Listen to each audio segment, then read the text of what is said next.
ایک شکول خالی نہ پنن دادائے سکوں سوڑا خیرات دے سو کے کہنا اساں ہیں تہارے خدا دی قسم میں سکوں سوڑا اپنا بڑے سو کے کہنا ایک شکول خالی تُوڑا پیار سادی صدا زندگی تُوڑا ذکر سادی سجن بندگی اساں عیباں والے تساں ہو مسیحا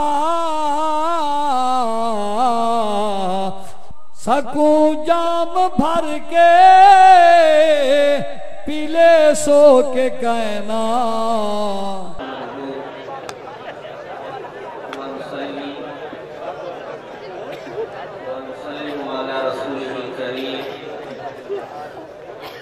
أما بعد فأعوذ بالله من الشيطان الرجيم بسم الله الرحمن الرحيم فادخلي في عبادي وادخلي جنتي صدق الله العظيم وصدق رسوله النبي الكريم الأمين الرؤوف الرحيم وقال الله تبارك وتعالى في شان حبيبه إن الله وملائكته يصلون على النبي يا أيها الذين آمنوا صلوا عليه وسلموا تسليما الصلاة والسلام عليك يا سيدي يا صاحب الجود والعطاء الصلاة والسلام عليك يا سيدي يا صاحب الجود والسخاء الصلاة والسلام عليك يا سيدي يا صاحب الجود والكرم وعلى آلك وأصحابك يا سيدي يا صاحب الجود والرحم حمد و صلاة کے بعد محتشم حضرات بندہ پرحقیر نے آپ حضرات کے سامنے قرآن مجید فرقان حمید برہان رشید میں سے ایک آیت بینہ مقدسہ مطہرہ معطرہ پڑھنے کا شرف حاصل کیا ہے دعا فرمائیں اللہ جل جلالہ و عم نوالہ و عز برہانہ اپنے پیارے حبیب تاجدار مدینہ سرور قلب و سینہ جناب احمد مجتبہ حضرت محمد مصطفیٰ صلی اللہ تعالیٰ علیہ وسلم کی نالین کے تقدس کا صدقہ تلاوت کردہ آیت کے مطالب و مقاصد اور مفاہیم و معانی صحیح بیان کرنے کی توفیق عطا فرمائے مجھے بیان کر لینے اور آپ حضرات کو سن لینے کے بعد اللہ رب العزت ہم سب کو اس پر عمل کی توفیق مرحمت فرمائے محتشم حضرات یہ محفل یہ مجلس غوث الاغیاث محمد عبداللہ المعروف پیر بارو رحمت اللہ تعالی علیہ کے عرس مبارک کی محفل ہے اور قطب الاقطاب حضرت خواجہ خواجدان حضرت خواجہ فقیر محمد باروی رحمت اللہ تعالی علیہ کے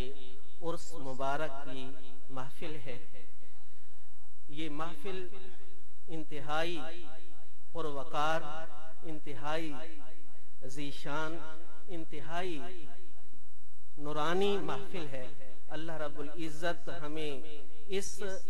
محفل کی نورانیت سے مستفیض فرمائے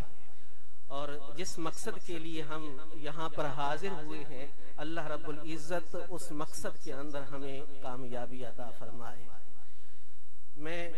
شکر گزار ہوں محقق کامل، مدقق فاضل، ولی کامل حضرت خواجہ خواجگان حضرت خواجہ پیر محمد حسن دامت برکاتہم العالیہ کا کہ انہوں نے مجھے چند منٹ جو ہے گفتگو کرنے کا موقع عطا فرمایا۔ میں خطاب کرنے کے لیے حاضر نہیں ہوا، بلکہ جو ہے سبق سنانے کے لیے حاضر ہوا ہوں۔ میں یہاں کا طالب علم ہوں اور طالب علم کی حیثیت سے یہاں پر آیا ہوں، اور طالب علم کی حیثیت سے یہاں بیٹھ کر جو ہے چند باتیں آپ کی بارگاہ میں جو ہے عرض کروں گا۔ محترم حضرات، اللہ رب العزت نے قرآن مجید کے اندر ارشاد فرمایا فَادْخُلِي فِي عِبَادِي وَادْخُلِي جَنَّتِي، فَادْخُلِي فِي عِبَادِي، داخل ہو جا میرے نیک بندوں میں، وَادْخُلِي جَنَّتِي، اور پھر جنت کے اندر داخل ہو جا۔ اللہ اکبر۔ حضرت خواجہ خواجگان حضرت خواجہ پیر عاشق حسین دامت برکاتہم العالیہ تشریف فرما ہیں۔ میں ان کا نام لینا بھول گیا، نظر میری ابھی پڑی، تو ان کی شفقت میرے ساتھ ہے اور ان کی مدد میرے شامل حال رہے گی میری گفتگو کے لیے۔ کیوں؟ اس لیے کہ ولی کا معنی ہی مددگار ہوتا ہے، اور حضرت میری مدد فرمائیں گے اس حوالے سے۔ تو محترم حضرات، اللہ رب العزت نے نفس مطمئنہ کو حکم ارشاد فرمایا کہ تو نیک بندوں کی مجلس میں داخل ہو جا، نیک بندوں کی محفل میں داخل ہو جا، اور پھر جنت کے اندر داخل ہو۔ یا ایھا النفس المطمئنہ ارجعی الی ربک راضیۃ مرضیہ فادخلی فی عبادی وادخلی جنتی، کہ اے نفس مطمئنہ تو پلٹ اپنے رب کی طرف اس حال میں کہ تو رب پر راضی ہو اور تیرا رب تیرے اوپر راضی ہو، اور تو نیک بندوں میں داخل ہو جا، اور پھر نیک بندوں میں داخل ہو کر جنت کے اندر داخل ہو جا۔ تو محترم حضرات، اس آیت مبارکہ سے ثابت ہوا کہ ہر انسان کے لیے ضروری ہے کہ پہلے وہ نیک لوگوں کی صحبت اختیار کرے، اور نیک لوگوں کی صحبت جب اختیار کر لے گا تو جب نیک لوگ جنت میں جا رہے ہوں گے تو ان کی صحبت کے اندر وہ بھی جنت کے اندر چلا جائے گا۔ تو اس سے نیک لوگوں کی صحبت کی فضیلت ظاہر ہوئی کہ نیک لوگوں کی صحبت ایسی باکمال ہوتی ہے کہ اس سے نفس کی اصلاح ہوتی ہے، اور وہ صحبت جنت میں جانے کا ذریعہ بنتی ہے۔ محترم حضرات، یہاں پر اللہ رب العزت نے نفس مطمئنہ کو حکم ارشاد فرمایا، جو نفوس میں سے سب سے کامل نفس ہوتا ہے، اس کو اللہ رب العزت نے حکم ارشاد فرمایا کہ تو نیک لوگوں کی صحبت اختیار کر، اور اس کے بعد جو ہے جنت کے اندر داخل ہو جا۔ تو جب نفس مطمئنہ کو یہ حکم ہو رہا ہے کہ وہ پہلے نیک لوگوں کی صحبت اختیار کرے اور پھر ان کے ساتھ جنت کے اندر داخل ہو، تو پھر نفس امارہ یا نفس لوامہ ان کو تو بدرجہ اولا نیک لوگوں کی صحبت اختیار کرنی چاہیے، اور وہ زیادہ جو ہے اس کی محتاج ہے کہ پہلے نیک لوگوں کی صحبت اختیار کرے، اور نیک لوگوں کی صحبت کے اندر آ کر اس کے اندر عاجزی اور انکساری پیدا ہو، اور اس کے بعد وہ جنت میں جانے کی مستحق ہو اور نیک لوگوں کے ساتھ مل کر جنت کے اندر داخل ہو۔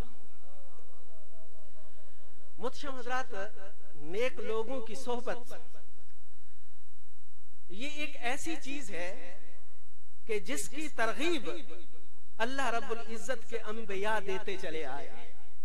کہ تم ہر وقت یہ دعا مانگتے رہو کہ اے مولا ہمیں نیک لوگوں کی صحبت عطا فرما، ہمیں نیک لوگوں کے اندر رکھ۔ کیوں؟ اس لیے کہ نیک لوگوں کی ہی صحبت ایک ایسی چیز ہے، جس طرح پچھلی آیت سے ثابت ہوا کہ اس سے ہی انسان کے اندر عاجزی اور انکساری پیدا ہوتی ہے، اور اس سے انسانی نفس کامل بنتا ہے اور پھر جنت میں جانے کا مستحق ہوتا ہے۔ انبیاء جو ہے اس بات کی اپنی امت کو ترغیب دیتے رہے۔ چنانچہ حضرت یوسف علیہ نبینا علیہ السلام نے اللہ تعالیٰ کی بارگاہ میں عرض کی، توفنی مسلما والحقنی بالصالحین، توفنی مسلما والحقنی بالصالحین، کہ اے مولا مجھے اسلام کی حالت میں وفات عطا فرما اور مجھے نیک لوگوں کے ساتھ لاحق فرما دے، اور نیک لوگوں کے اندر مجھے داخل فرما دے۔ یہ حضرت یوسف علیہ نبینا علیہ السلام فرما رہی ہے، توفنی مسلما والحقنی بالصالحین، کہ مجھے اسلام کی حالت میں وفات عطا فرما اور نیک لوگوں کی صحبت کے اندر داخل فرما۔ یہ حضرت یوسف علیہ السلام اپنی امت کو ترغیب دے رہے ہیں۔ اللہ رب العزت نے حضرت یوسف کی دعا کو قرآن مجید کے اندر نقل فرمایا۔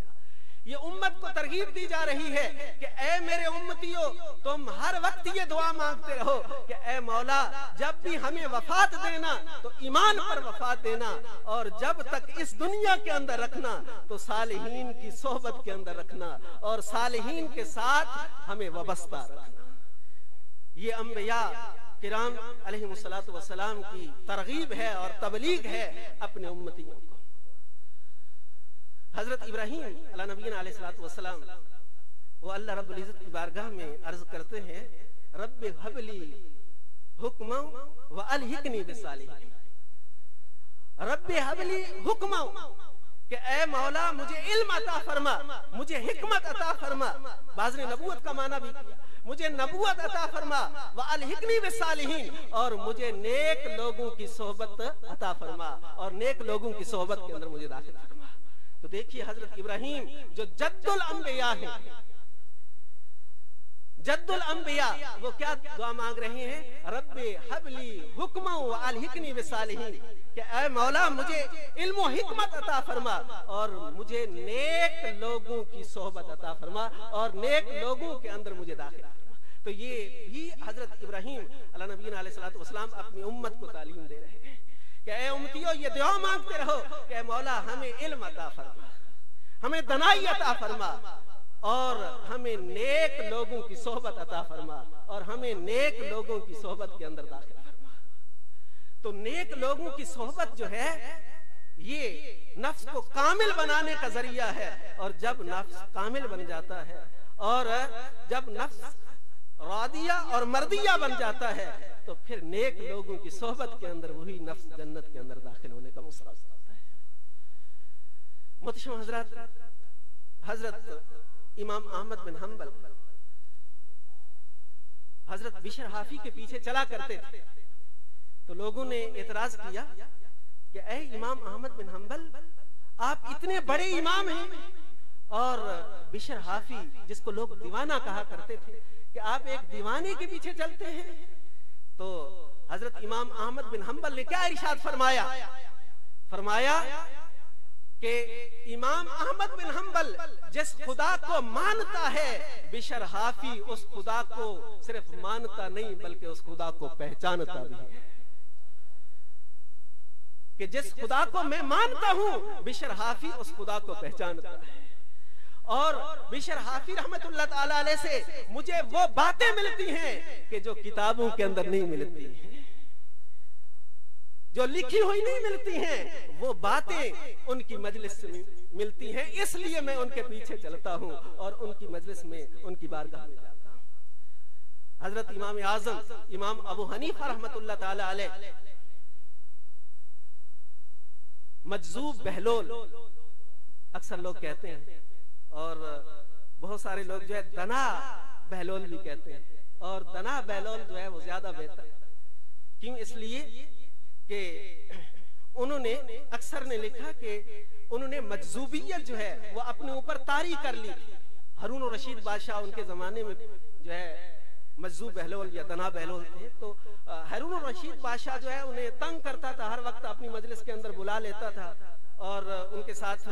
جو ہے بیٹھتا باتیں کرتا، تو اس وجہ سے انہوں نے اپنے اوپر مجذوبیت طاری کر لی تھی تاکہ جو ہے یہ مجھے نہ بلائیں اور میں اللہ کی بارگاہ میں جو ہے ہر وقت ذکر و اذکار کے اندر مشغول رہوں۔ تو اس لیے دنا بہلول امام اعظم ان کی مجلس میں جایا کرتے تھے اور ان کے پاس بیٹھا کرتے تھے۔ امام اعظم کے جہاں 4000 استاد ہیں ان میں سے ایک دنا بہلول بھی ہے امام اعظم کے استادوں میں سے۔ تو امام اعظم ان کے پاس کس لیے جاتے تھے؟ اس لیے کہ وہ اللہ کے ولی کامل تھے، نیک اور صالح تھے، ان کی مجلس میں جا کر جو ہے بیٹھا کرتے تھے۔ اور علماء نے لکھا کہ امام اعظم کی فقہ کو اتنا جو عروج ملا ہے تو اس میں فیضان حضرت دنا بہلول کا ہے کہ ان کی مجلس کے اندر امام اعظم بیٹھا کرتے تھے، اور اس فیضان کی وجہ سے اللہ رب العزت نے امام اعظم کی فقہ کو اتنا بلند مرتبہ عطا فرمایا ہے اور لوگوں کے اندر اتنی مقبولیت عطا فرمائی ہے کہ دنیا کے ہر کونے کے اندر تقریباً آپ کے ماننے والے اور آپ کی فقہ کی اتباع کرنے والے موجود ہیں۔ محتشم حضرات، میں اپنی بات کو سمیٹوں گا بلکہ ٹائم مکمل ہو گیا۔ دعا ہے کہ اللہ رب العزت جو کچھ میں نے بیان کیا ہے اس پر عمل کرنے کی توفیق عطا فرمائے، اور جس مقصد کے لیے ہم یہاں پر حاضر ہوئے ہیں اللہ رب العزت ہمیں اس مقصد کے اندر کامیابی عطا فرمائے۔ آمین۔ وما علیہ